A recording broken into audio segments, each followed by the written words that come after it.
계속 살펴보고 있는 중입니다. 우리 지난 시간에 모세 언약에 대해서 함께 살펴봤는데 그 마지막 그 마무리 내용을 함께 나누지 못했습니다. 오늘 조금 더 모세 언약에 대한 내용을 살펴보면서 다음 주제로 넘어가려고 합니다. 모세 언약, 시내산 언약이라고도 이야기하죠. 모세는 시내산에서 율법을 받은 사람, 정말 특별한 사람이죠. 하나님을 대면하여 시내산을 여러 번 오르내렸습니다. 성경을 자세히 읽어보면은 한 7번 정도 시내산에 올라가서 하나님을 대면한 그 장면들을 볼 수 있습니다. 모세는 또 오해를 많이 받습니다. 그 받은 율법 때문에 구약 시대에는 하나님께서 하나님 백성들을 율법을 지킴으로 구원받게 하셨다. 그리고 신약 시대에는 은혜로 구원받게 하셨다. 우리 그런 내용들 자주 듣죠. 자, 그러나 그것이 아님을 우리 지난번에 좀 살펴보았고요. 오늘 마지막으로 한 번 더. 자, 시내산 율법을 받은 그 시내산의 그 장면, 거기에는 이걸 지켜야 구원받는다고 그 메시지가 포함되어 있느냐? 그게 아닌 것이 분명합니다. 시내산에도 하나님의 은혜가 분명히 나타나 보여지고 있습니다. 자, 십계명의 출애굽기 20장에 기록이 되어 있죠. 21장부터 23장에 율례와 법도에 대한 내용을 기록하고 있습니다. 그리고 24장에 들어가면은 언약식을 거행합니다. 언약서를 낭독하고 그것을 준행하겠느냐? 우리가 다 준행하겠습니다. 그렇게 반응을 하게 됩니다. 하지만 20장 후반부에 보면은 십계명을 주신 다음에 하나님 백성들이 번제와 화목제를 드리는 장면이 이어서 나오게 됩니다. 무슨 의미일까요? 십계명을 반포하시고 그 이후에 또 바로 번제 또 화목제 그 드리는 장면이 나옵니다. 자, 이어서가 아니죠. 20장에 나오고 24장까지 쭉 간 다음에 25장에 31장까지 성소 얘기가 나오죠. 성소 기록. 하나님께서 율법을 주신 다음에 그 율법을 지킴으로 구원받는다고 하는 그 논리대로라면은 그 성소하고 잘 연결이 안 돼요. 성소를 주신 이유는 뭐예요? 우리의 죄를 사하기 위한 것이죠. 자, 분명히 율법을 주시면서도 하나님께서는 그 죄 용서를 받을 수 있는 길을 마련해 주시고 그와 더불어 계명이 주어지고 성소가 주어진 것을 보게 됩니다. 자, 그리고 32장에 들어가면은 모세가 계명을 받고 또 성소에 대한 계시를 받는 그 와중에 그 중차대한 순간에 그 시내산 아래에서는 정말 잊지 말아야 할 아주 끔찍하다고 할까요? 정말 있어서는 안 되는 그러한 장면이 벌어지죠. 그런데 그 이어서 모세가 그들을 위해서 중보 기도하는 내용이 언급이 되어 있습니다. 하나님의 용서에 대한 은혜를 확실히 깨닫고 모세는 간절하게 하나님께 기도하게 된 것이죠.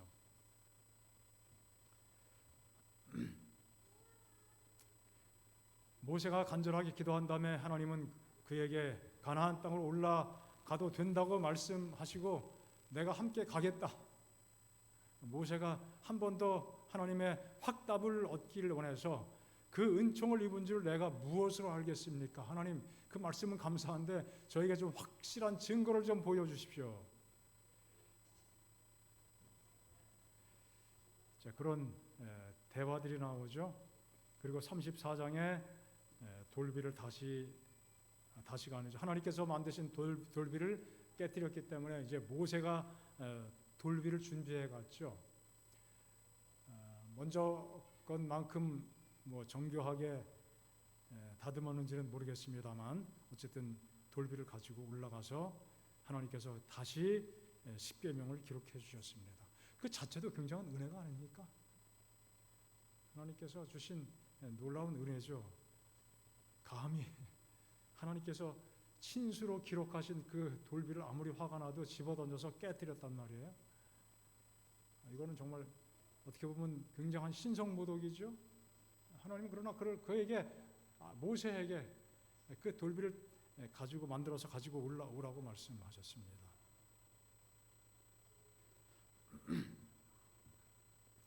그리고 34장 6절 7절 하나님의 은총 입은 그 증거를 말씀하고 있습니다. 여호와께서 그의 앞으로 지나시며 선포하시되 여호와라 여호와라 자비롭고 은혜롭고 노하기를 더디하고 인자와 진실이 많은 하나님이라. 인자를 1000대까지 베풀며, 이 표현 하나에 다 나오지 않습니까? 인자를 얼마까지 베풀어요? 1000대까지 베풀고 악과 과실과 죄를 어떻게 하시리라? 용서하시리라. 하나님의 크신 은혜, 구원의 복음이 담겨 있는 것이죠. 그러나 벌을 면제하지는 아니하고 잘못한 것이 그냥 저절로 없어지지 않고 아버지의 악행을 자손 3, 4대까지 보응하리라.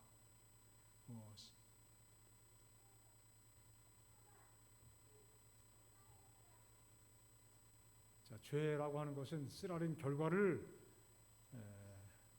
열매로 거두게 마련입니다. 상처가 남죠. 다 아무로도. 저는 초등학교 2학년 때 강원도 홍천에서 천성교회 아래쪽 마을 그 새마을이라고 동네 이름이요, 부락 이름이. 이사를 왔는데 그 산 밑에 첫 번째 집에 저희 친구가 살았습니다. 그 집에 개가 있었는데 개가 싸나운 개인지 잘 모르겠죠. 어쨌든 묶여 있었는데 가까이 가서 쓰다듬다가 꽉 물렸어요. 그런데 아직도 이빨 자국이 있어요. 이것 때문에 뭐 아프거나 뭐 쑤시거나 뭐 날이 흐리면은 뭐 이상한 느낌이 있거나 아무것도 없습니다. 그런데 가끔 보면은 야, 이게 벌써 몇십 년 지났는데 안 없어지는구나. 죄의 어떤 결과, 쓰라림, 그런 것들이 흔적이 남아있죠. 이건 뭐 단순한 하나의 그 사건이기 때문에 아무것도 아니지만 정말 그게 심각할수록 더 많은 아픔을 간직하게 됩니다. 하지만 하나님은 그 품성이 얼마나 풍성한 사랑으로 가득한 분이신지 1000대까지 사랑을 베풀고 인자를 베풀고 우리의 죄를 널리 용서하시겠다고요. 자, 이런 것들이 신의 산에서 다 선포가 되고 주어졌습니다.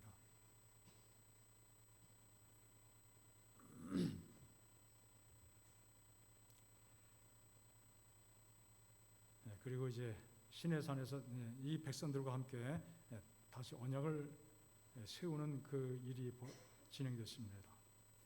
모세가 여호와와 함께 40일 40야를 거기 있으면서 떡도 먹지 아니했고 물도 마시지 아니했고 십계명을 그 판들에 기록하셨다 그랬어요. 자, 그리고 산에서 내려올 때 어떻게 됐습니까?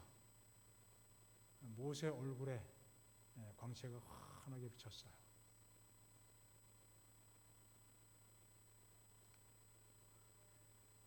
여러 번 올라갔다 내려왔지만 하나님을 대면했지만 그 전에는 얼굴에 광채가 전혀 없었는지는 모르겠지만 성경에 의하면은 그런 묘사가 없고 하나님께서 그분의 그 사랑의 그 충만한 계시를 그에게 보여주고 용서의 확신을 깨우쳐 주시고 그랬을 때 모세 얼굴에 드디어 어떻게 돼요? 환하게 빛이 내려왔습니다. 바라게 됐습니다. 핵심은 하나님의 용서와 은혜입니다. 하나님께서 명하신 모든 것을 준행하겠느냐 물으셨을 때 백성들은 별로 이렇게 머뭇거리지도 않고 거의 그냥 질문이 떨어지자마자 우리가 다 준행하겠습니다. 그 성경 보면 그렇게 묘사가 되어 있어요. 하지만 하나님께서 그들이 말은 그렇게 했지만 준행하지 못할 것을 아셨어요? 모르셨어요? 이미 아신 것이지요. 그래서 하나님께서는 용서의 은혜를 또한 미리 준비해 주셨습니다. 시내산에서 계명을 받는 그 모든 장면, 그 과정 속에 포함된 그 중간중간의 그 내용들은 하나님의 용서와 사랑에 대한 충만한 계시를 우리에게 보여줍니다. 사실 말이 계약이에요. 언약은 다른 말로 계약이거든요. 쌍방간의 합의죠. 이렇게 하고 이렇게 하겠다. 서로 합의하는 거예요. 그런데 말이 계약이지 이것은 일방적인 은혜라고밖에는 생각할 수가 없어요. 하나님께서 주시는 일방적인 은혜입니다. 그 하나님의 사랑을 깨닫게 될 때 우리는 마음과 성품과 힘을 다해서 하나님을 사랑하고자 하는 마음의 동기를 갖게 되는 것이죠. 너는 알라 오직 내 하나님 여호와는 하나님이시요 어떤 하나님이시라 신실하신 믿을만한 불변하시는 충실하신 하나님이시라 언약을 지키시는 하나님이시라 그를 사랑하고 그의 계명을 지키는 자에게는 천대까지 그의 언약을 이행하시며 인애를 베푸신다. 자, 모세 언약 그 속에도 하나님의 은혜와 사랑 또 믿음으로 구원받게 되는 하나님의 놀라운 계시가 충만히 나타나 있음을 보게 됩니다. 자, 오늘은 다윗 언약입니다. 왕국을 세우고 왕국이 영원하게 하나님께서 만들어 주시겠다. 다윗 언약입니다. 자, 다윗 언약에 대해서 다시 한번 좀 전체적인 내용을 간략하게 살펴보겠습니다. 고대 근동 지방의 종주국과 종속국 사이에 언약 체결할 때 사용했던 풍습, 그것을 기반으로 하나님께서 하나님의 백성들과 특별히 모세와 또 아브라함과 특별히 아브라함과 그런 개념을 가지고 직접 그런 일도 하셨는데 그것을 기반으로 언약을 행하신 것을 보게 됩니다. 종주국은 뭐예요? 침략해서 승리한 나라입니다. 종속국은 전쟁에서 진 나라예요. 뭘 바쳐야 돼요? 조공을 바쳐야 되죠. 조공을 바치는 대신 종주국은 어떻게 해요? 다른 나라가 너희 나라 침략하면 내가 어떻게 할게? 내가 보호해 줄게. 그 말이 100% 믿을 만한 말인지는 모르지만 그렇게 하기도 했지만 그렇게 안 하기도 했죠. 이건 누구한테 불리해요? 종속국에게 절대적으로 불리합니다. 이거 이행 안 하면 또 쳐들어와요. 더 많이 뺏어갑니다. 그 약속을 어기는 것은 죽음을 의미했습니다. 그래서 하나님께서 짐승을 쪼개고 아브라함과 함께 그 언약을 맺으면서 짐승을 쪼개고 하나님께서 그 사이를 걸어가신 그 장면은 바로 고대 나라들이 했던 그 장면을 그대로 연출한 것으로 이해할 수 있습니다. 이 언약은 정말 살벌한 것입니다. 약속을 안 지키면 어떻게 될 줄 알아? 이 짐승이 쪼개져서 죽게 된 것처럼 그렇게 될 줄 알고 약속을 잘 지켜야 돼. 굉장히 위협적이고 살벌한 의식이었죠. 이것이 세상의 의식입니다. 하나님께서 이 언약 의식을 그대로 가지고 와서 일부를 사용하셨어요. 그 방식을 사용하셨는데 이 약속은 누구한테 불리해요? 하나님의 언약은 하나님께 불리한 것입니다. 하나님께서 아주 불리하게 되는 언약입니다. 결코 위협적인 언약이 아니었어요. 하나님의 이름을 걸고 하나님께서 당신의 백성을 반드시 지키시고 구원해 주시겠다. 사실은 목숨을 누가 걸어야 돼요? 종속국 사람들이 걸어야 되는데 목숨을 누가 거셨어요? 하나님이 거셨어요. 하나님의 아들의 죽으심을 담보로 그 생명을 담보로 구원을 이루시겠다고 말씀해 주시고 그런 계획을 세우셨고 그대로 실행이 됐어요. 십자가 위에서 하나님의 아들의 그 몸이 찢기고 상하고 창에 찔리고 온갖 시욕을 다 겪으셨죠. 이런 계약을 우리는 우리의 이 현재 문화, 우리 관습 속에서 불평등 계약이라고 이야기하죠. 고대 국가들의 계약에 불평등으로 인한 그 손해를 누가 봐요? 종속국이에요. 하지만 하나님께서 맺어주신 계약의 그 불평등으로 인한 그 해는 누가 받으세요? 하나님께서 받으시는 거죠. 하나님의 놀라운 사랑이 아닐 수가 없습니다. 자, 그래서 그런 계약의 개념들이 이제 다윗 시대에 또 다시 반복돼서 언급이 됩니다. 구약을 통해서 볼 때 하나님께서 백성을 구속하시는 목적은 어찌 보면 다윗 언약에서 그 절정을 이룬다고 이해할 수 있습니다. 왕국을 만드세요. 왕국을 만든다는 것은 뭡니까? 통치가 이루어진다는 것이죠. 다윗이 한 나라의 통치자로 세움받고 그 대대로 그 자손을 통해서 이스라엘이 통치를 받게 될 것이라고 말씀하셨습니다. 이것은 단지 다윗의 통치로 끝나는 것이 아니라 그 다윗의 통치라는 그 사실 속에 누구의 통치가 그 속에 담겨 있는 거예요? 하나님의 통치, 구원자, 하나님의 통치, 메시아의 통치 개념이 그 속에 포함된 것이죠. 그런 의미에서 하나님의 계약의 언약이 아주 절정이 되는 하나님의 구속하시는 모습을 보게 됩니다. 다윗 하에서 드디어 왕국이 세워졌죠.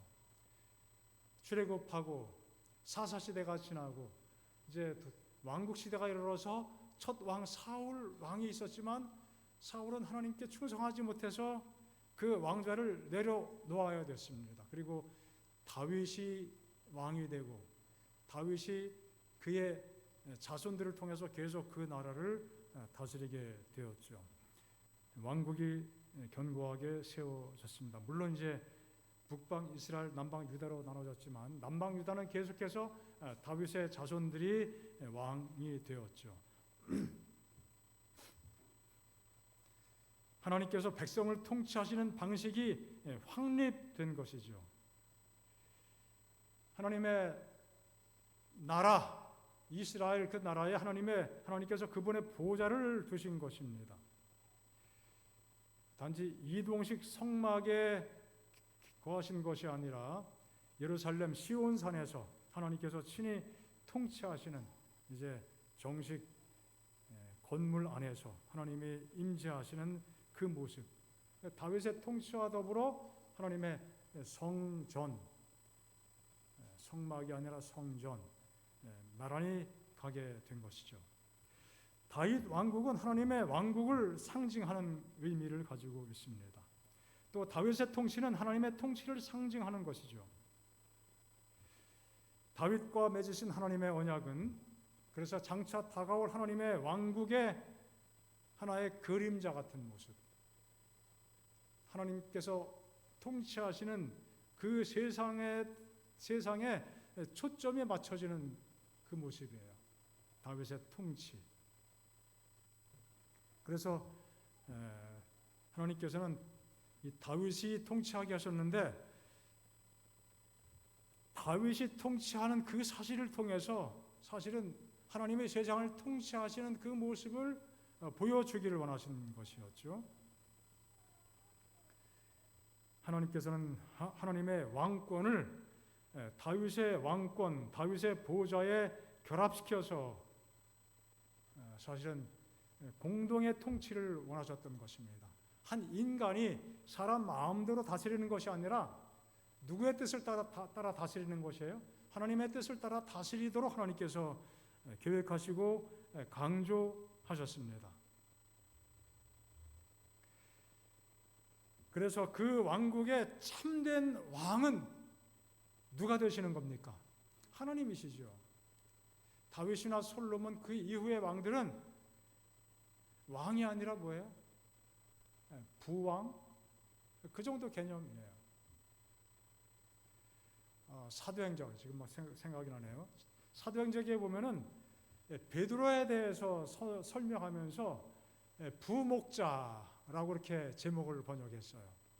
부목자. 예수님이 정목자고 베드로는 뭐예요? 부목자. 그 영어 표현 보면은 under shepherd예요. 뭐 아래 있는 거죠. 셰퍼드가 이제 목자죠. 진짜 목자이신 예수님 아래 하위 개념의 목자 그런 개념이에요. 그래서 이 하나님의 왕국의 참 왕은 누구세요? 하나님이시고 인간 왕은 뭐예요? 하나님의 그 왕 되심을 받들고 하나님께서 왕이신 그 하나님께서 가지신 통치의 철학을 이어받아서 그렇게 중간에서 역할을 하는 것, 그것이 인간 왕의 역할이었던 것입니다.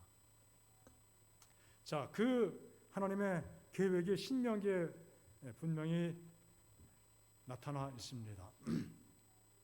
내가 내 하나님 여호와께서 내게 주시는 땅에 이르러 그 땅을 차지하고 거주할 때 만일 우리도 우리 주위의 모든 민족들 같이 우리 위에 왕을 세워야겠다는 생각이 나거든 하나님이 다 내다보시고 말씀하십니다. 반드시 내 하나님 여호와께서 택하신 자를 누가 택하신 자? 하나님이 택하신 자 너희들이 택하라. 이게 참 문제가 있죠. 우리 교회도 택하는 것 하나님께서 택하신다고 믿고 있지만 그런 믿음을 가지고 있으면서도 자꾸 하나님이 아니라 인간이 막 인간적인 방법으로 택하는 것 같은 그런 순간들을 많이 보게 되죠. 자, 분명한 사실입니다. 하나님이 택하시는 왕, 그를 왕으로 세울 것이다. 그리고 내 위에 왕을 세우려면 내 형제 중에서 한 사람을 할 것이고 타국인을 내 위에 세우지 말라. 당연한 이야기죠. 하나님을 믿는 신앙이 없는 이방인들이 통치자가 될 수는 없다는 사실입니다.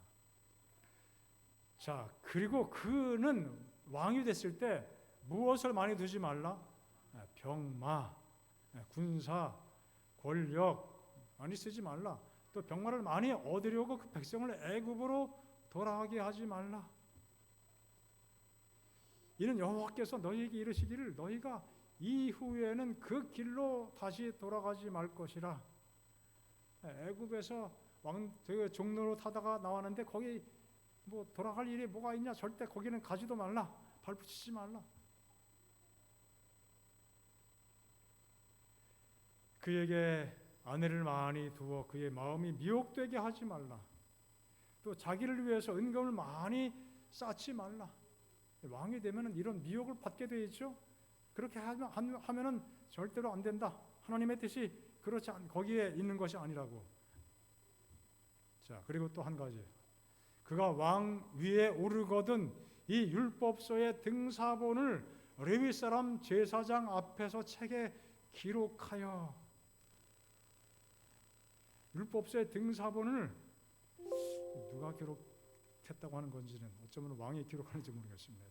평생에 자기 옆에 두고 읽어 그의 하나님 여호와 경유하기를 배우며 이 율법의 모든 말과 이 규례를 지켜 행할 것이라.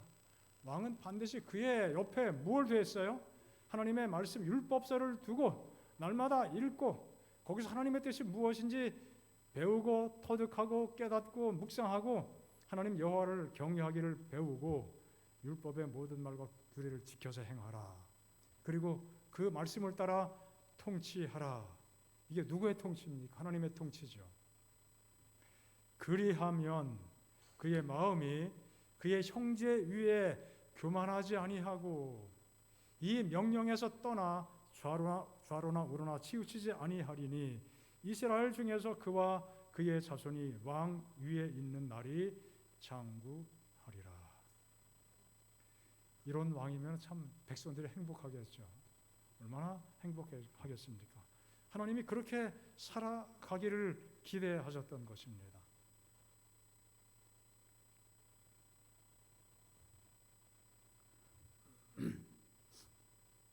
사무엘하 7장에 보면은 메시아에 대한 약속이 반복되는 모습을 보게 되는데요. 자, 다윗이 왕으로 즉위했습니다. 안정을 찾게 됩니다. 그 이후에 다윗은 이야기하죠. 나는 백향목 아주 고급 건축 자재를 가지고 건축한 아주 호화로운 궁전에 살지만 하나님의 언약궤는 여전히 어디에 있어요? 천막에 있다. 그래서 하나님의 언약궤를 잘 모실 수 있는 성소, 성막이 아니라 성소를 세우겠다고 계획을 가지고 선지자에게 이야기하고 나단도 그 좋겠다고 동감을 했습니다. 하지만 하나님께서 나단에게 나타나서 말씀하시죠. 인간이 하나님을 위해서 집을 만들 수 있겠느냐? 아무리 집을 잘 지어봐라. 내가 거기 거하겠느냐? 내가 거할 만한 집을 인간이 만들 수 있겠느냐? 그렇게 물으시죠. 내가 40년 동안 성막 안에 거했지만 너 왜 나를 위해서 집도 하나 안 지어줘? 그렇게 불평한 이야기 한 적이 있냐? 그렇게 책망한 적이 있냐? 그렇게 또 뜻밖의 말씀을 하셨어요. 하지만 하나님께서는 다윗이 마음속에 가지고 있던 그 동기를 아시고 놀라운 약속을 하셨습니다. 그것이 뭐예요? 다윗 언약입니다. 7장 8절부터입니다. 내가 너를 이스라엘의 무엇으로 삼겠다? 주권자로 삼을 것이다. 내 모든 원수를 내 앞에서 멸하고 내 이름을 아주 크게 위대하게 만들어주겠다. 그리고 이 나라 이스라엘 굳건한 나라로 만들어주겠다. 또 모든 원수로부터 벗어나게 해줄 거야. 그렇게 말씀을 하셨습니다. 그리고 다윗의 후손을 통해서 이스라엘의 왕좌가 계속 이어질 것이라고 말씀하시죠. 다윗에겐 굉장히 고무적인 이야기였습니다. 야, 이 왕이 됐는데 내 대로 끝나는 것이 아니라 아들, 손자, 증손자, 고손자 계속 자자손손이 이 나라를 통치하는 왕이 된다? 이거 놀라운 영광이죠. 하나님은 하지만 또 단서를 두셨습니다. 후손들이 죄를 범하면은 사울처럼 은총을 빼앗지 않고 채찍으로 징계해서라도 바른 길로 인도하실 것이다.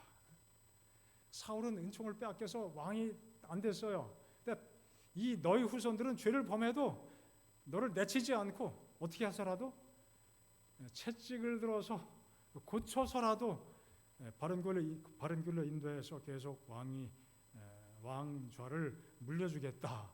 이게 도대체 무슨 말이에요? 이거 정말 편애죠, 편애. 여호와께서 너를 위해서 집을 짓겠다. 하나님께서 다윗이 여호와를 위하여 성소를 지어드리겠다고 말씀을 했더니만 하나님께서는 내가 너를 위해서 집을 지어줄게. 이 집은 무슨 집이에요?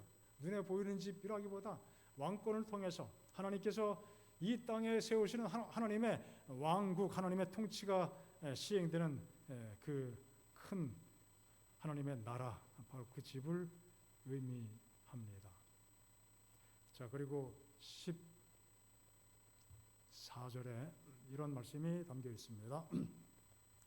나는 그에게 아버지가 되고 그는 내게 아들이 되리니. 16절에 내 집과 내 나라가 내 앞에서 영원히 보존되고 내 왕위가 영원히 견고하리라. 아버지가 되고 내 왕위가 영원히 견고하리라. 이 영원히 견고한다는 그 메시지 속에는 다윗이 영원히 거한다기보다 하나님께서 영원히 통치하시는 그 모습을 우리에게 투영시켜 주고 있습니다. 이스라엘은 하나님의 장자, 하나님의 아들이라고 일찍부터 언급하고 있습니다. 하나님께서 어느 때 천사 중 누구에게 너는 내 아들이라 오늘날 내가 너를 낳았다 하셨으며 또 다시 나는 그에게 아버지가 되고 그는 내게 아들이 되리라 하셨느냐.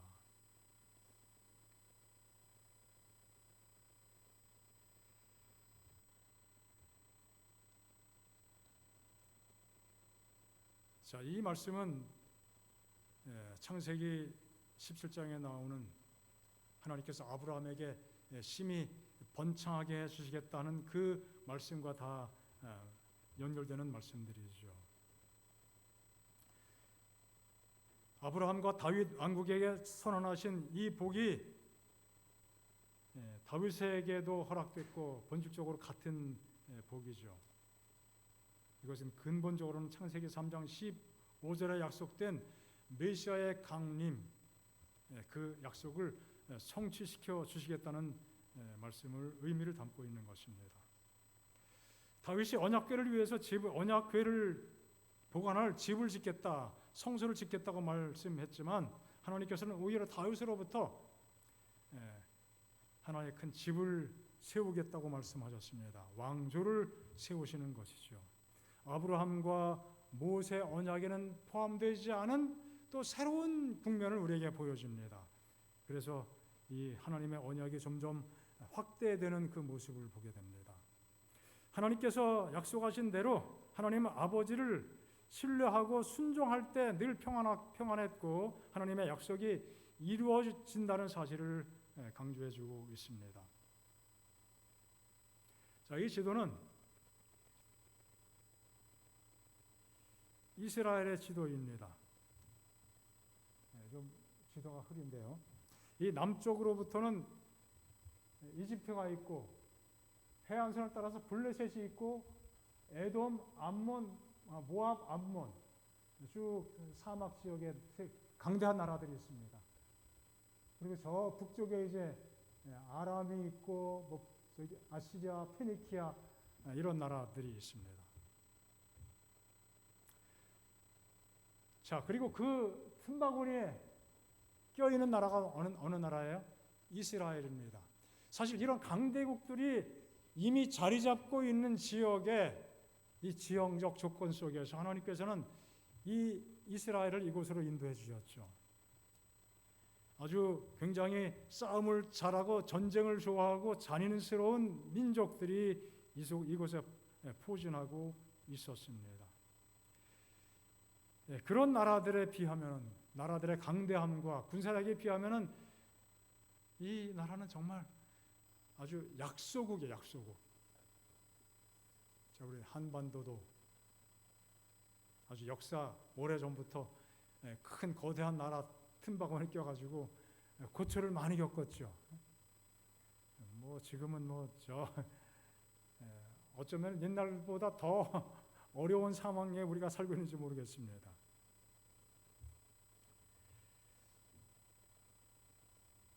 이 틈바구니에 이 작은 연약한 나라가 끼어 있을 때 하나님이 보호하지 않으시면 이 나라는 어떻게 돼요? 금방 사라질 수밖에 없어요. 망할 수밖에 없습니다. 침략받아서 사라질 수밖에 없죠. 하지만 이 백성들이 하나님을 의지하기만 하면은 어떤 나라가 침략을 해도 그 전쟁에서 진 적이 없었습니다. 하나님을 의지하지 않게 되었을 때는 영락없이 나라가 혼란에 빠지고 포로로 잡혀가게 되었습니다.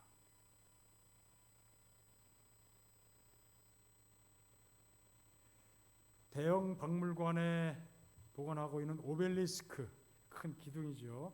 글자도 있고 그림도 있고 그림 문자, 상형 문자들입니다. 왼쪽에 있는 기둥, 이게 오벨리스크입니다. 자, 그 가운데 그 중에 한 그림이 있는데 아시리아가 침략해서 이스라엘의 왕이 어떻게 해요? 사신들 앞에서 어떻게 하는 겁니까? 납작 엎드려서 코가 땅에 닿도록 절하는 모습. 하나님을 잘 섬겼다라면 이런 일을 경험하지 않았을 텐데, 경험하지 않아도 좋을 일을 경험하게 된 것입니다. 하나님을 멀리 했을 때 그렇게 된 것이죠.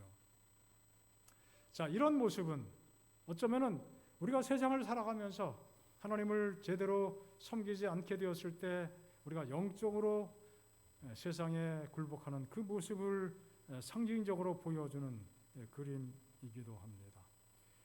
하나님의 백성들은 말씀 안에 거할 때 언제나 위축되지 않고 망하지 않고 당당하게 살아갈 수 있었던 것이고, 오늘도 우리는 우리의 삶 속에서 그런 경험 속에 살아갈 수 있도록 하나님 말씀에 늘 가까이 거하는 삶을 살아가야 되겠습니다. 하나님께서 하나님 백성들에게 약속하셨습니다. 다윗에게도 왕위가 영원하겠다고 말씀하셨지만 하나님의 말씀에 순종하는 한 그 조건이 이루어질 것을 말씀해 주신 것이죠.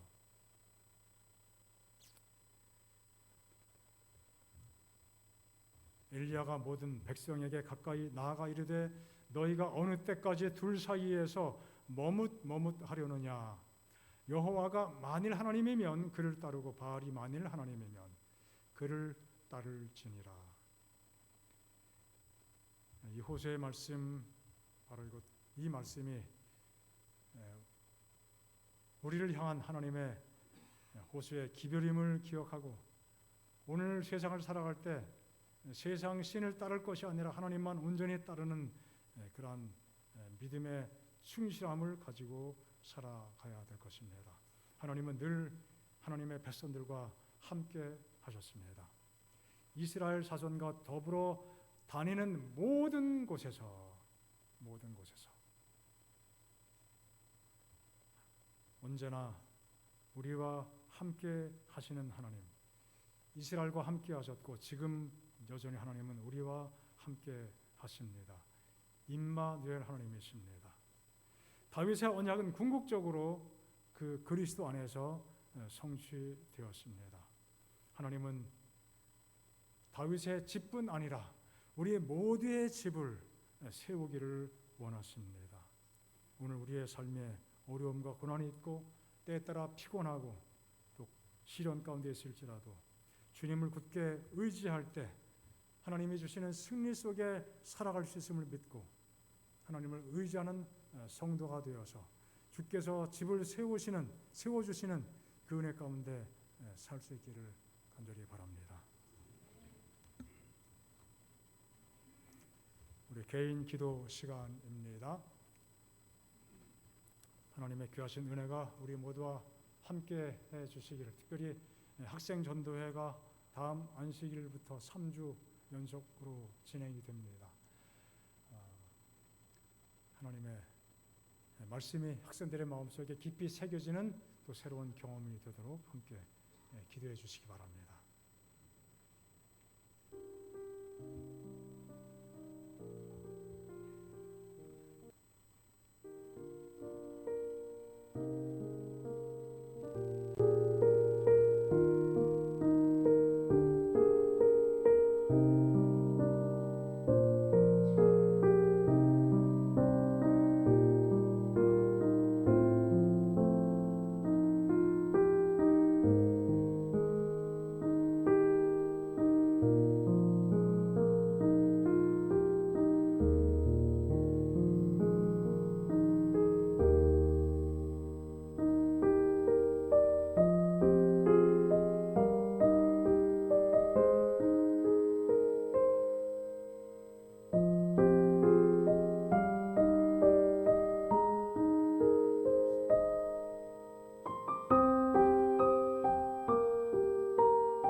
하나님의 놀라우신 구원의 약속 저희들에게도 허락해 주신 것을 인하여 참으로 감사합니다.